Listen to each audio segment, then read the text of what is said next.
too far? Was it peaceful? What are the implications? What about the Glazers? We'll talk about it. First, though, are you prepared to carry on wearing a mask after June the 21st? This was Foreign Secretary Dominic Raab speaking yesterday. There'll still need to be some safeguards in place. It'll be around distancing, maybe there'll be something around masks.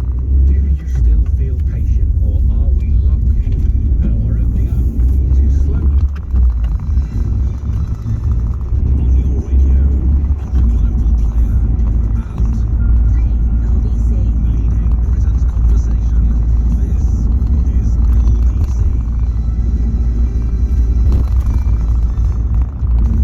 From Global's newsroom at 7 o'clock, the government has announced plans to lift the legal limit on the number of orders of funerals in England a month early. The current cap of 30 people will be removed as part of the next stage of lockdown easing on May the 17th. Capacity will be determined by the safe limits of individual places of worship or funeral homes. Saleh Hassan's father died with COVID-19 in December. We had our immediate family, and not all of the children could come because they had to make room for my dad's closest friends. So that was really hard. So not all of his grandchildren could come. Gyms and swimming pools are reopening in Wales as part of the further easing of COVID-19 restrictions. 2 households now allowed to form an exclusive bubble and meet indoors. Infection levels in the country are at their lowest level in 8 months. Crowds have attended a music festival without face coverings or social distancing. The first time in more than a year, around 5,000 people packed into Sefton Park, Liverpool. Yesterday's pilot leave had to provide negative coronavirus tests to enter the venue. These travellers say it's felt like a long time away.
restricted in some ways.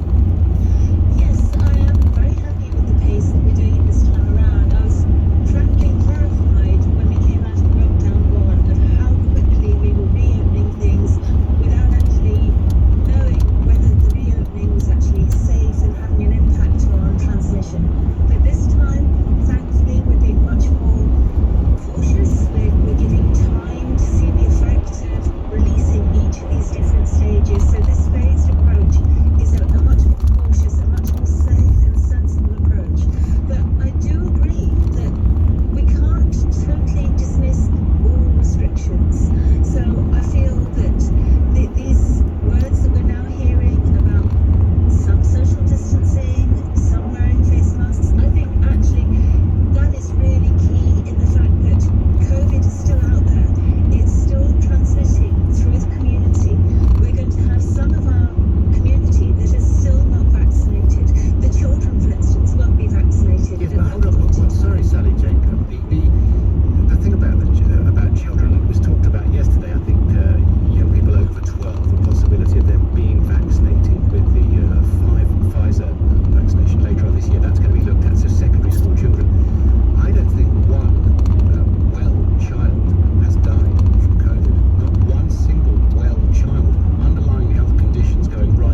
sites around the UK. Peter, good morning to you. After June the 21st, what do you think is going to happen? Good morning, Andrew. I mean, I'm just hoping that Mr. R yesterday is kind of showing a normal kind of lawyer's caution. We were promised that all restrictions will end in June. I see no reason why they should change that. The vaccination has been a huge success. People have been patient. I don't think they should test people's patience by messing around. Come June, given that the data is where it is, we need to go back to normality. What do you think people will accept where you? I don't know what your sites are, whether they're urban or suburban residential. I don't know where they are. But I mean, the space in for instance, the hospitality sector, the actual space that you have to entertain people is very important about what you can put in. I mean, for instance, in a pub or whatever in a big city, you're not going to have too much outside space, whereas elsewhere you are going to have outside space. I mean, the implications for this across the industry and for jobs is absolutely massive. Oh, it's huge. We're lucky. Most of our places have got big gardens, they're all open now, they're all trading well. But for other people, it's utterly disastrous. And there are many, pubs and restaurants that really can't operate with social distancing. It's just not profitable.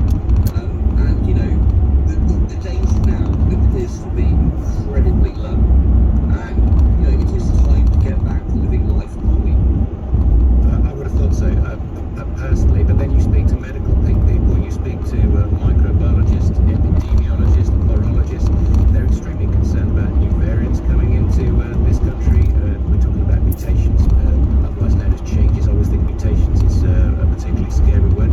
But the point that I keep coming back to is the fact that, the people who have been affected in the past by COVID, who have become seriously ill or who have tragically died, these cohorts will, by June the 21st, either have had 2 vaccines or have been offered 2 vaccines.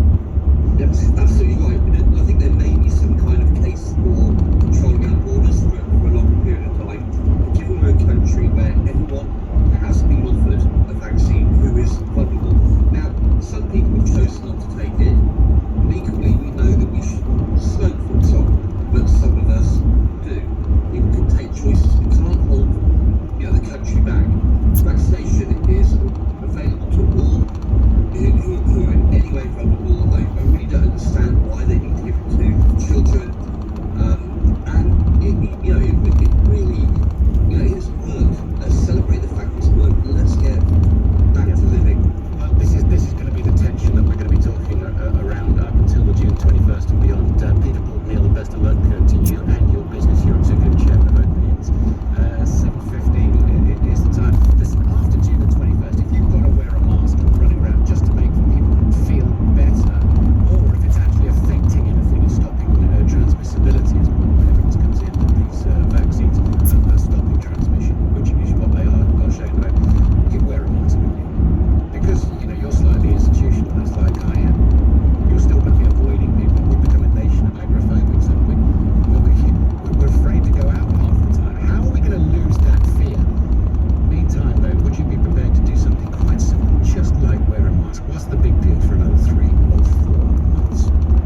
Listen, I'm not going to be grateful for what the government have announced around funerals, but the limit on mourners at funerals is to be lifted. Personally, I think it was a barbarity the way some of these restrictions were actually enforced. And I'll tell you what happened to me in just a second. 7:16 is the time. It's a Monday morning, bank holiday. Hope you're well. Andrew Carlson in for Nick Ferrari here on LBC 3rd of May. Thomas Watts with the headlines. The legal limit on the number of mourners at funerals in England is to be lifted in a fortnight. Wales is taking its next step towards lifting coronavirus restrictions with the reopening of gyms and swimming pools this morning. And policing groups have condemned a violent protest that forced the postponement of Manchester United's match with Liverpool yesterday. Bright spells with rain spreading across the UK from Northern Ireland, a high of 13 degrees. Thanks, Andrew. Euston Station remains closed today, so Avanti West Coast and London North Western services are only running as far south as Milton Keynes, but London Overground trains are able to run today between Euston and Willesden Junction. On the Underground, the Bakerloo line can't run from Queen's Park to Harrow and Wealdstone for engineering works, and the District line suspended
speed for 3 consecutive days. 1 month subscription refund. Claim up to twice in midterm after first fortnight. See sky.com. Divorce.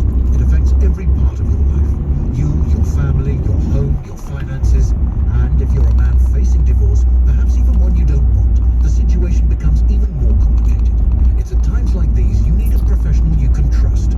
Cordell & Cordell is dedicated to serving men in matters relating to divorce. Available via phone, video call or in person. Conveniently located in Canary Wharf, Watford and Central London. CordellCordell.co.uk. A partner men can count on. Find the credit card you've been looking for. Quick check, won't affect your score. See if it's a yes, no need to guess with an Ocean credit card. With a credit limit up to £1,500. Check if you're eligible for an Ocean credit card. It only takes a minute. Intelligent Lending Limited is a credit broker. Capital One, the exclusive lender. Representative 39.9% APR variable. No annual fee. Get a credit limit of up to £1,500. Visit ocean.co.uk. I'm Nimka Ali, host of Common Ground. Join me as I welcome guests looking for mutual understanding on key issues that matter to both of us. Listen and subscribe wherever you get your podcasts. Everyone can now get free rapid COVID-19 tests twice a week. They show your results within 30 minutes. They also show you're doing what you can to protect your loved ones, your friends, your workmates, and that you want to keep life moving again. Around 1 in 3 people who have COVID-19 have no symptoms and are spreading it without knowing. That could be a friend, a relative, a workmate. It could even be you. Rapid tests are easy to get from nhs.uk/get tested. Let's take this next step safely. Right, you know what to do. Same deal as last year. Let's go for a take. The Mayor of London and London Assembly elections are taking place on Thursday. Thursday. Got it. Let's try that again from the top. No, understood. The Mayor of London and London Assembly elections are taking place on Thursday. Find out how you can take part at londonelects.org.uk. Have your say. Great, that'll do nicely. Andrew Castle on LBC. 7:20 is the time. What will you accept after June the 21st? Do you think the progress that we're making, does it feel like we can get away from the wearing of masks and social distancing and the like? How can business run? If these restrictions are in place, we're told that they can't. Are the government being overcautious? What's your view? It's just a view. It's just a discussion. This is LBC 03456060973. Angela's called in from Croydon. Hello, Angela. Good morning. Hiya. Hi there. Yeah, back in February, when you mentioned the roadmap and, earliest, you kept going about the earliest we're going to do this. I thought, I bet you, come June, he's going to make some excuse of not following that.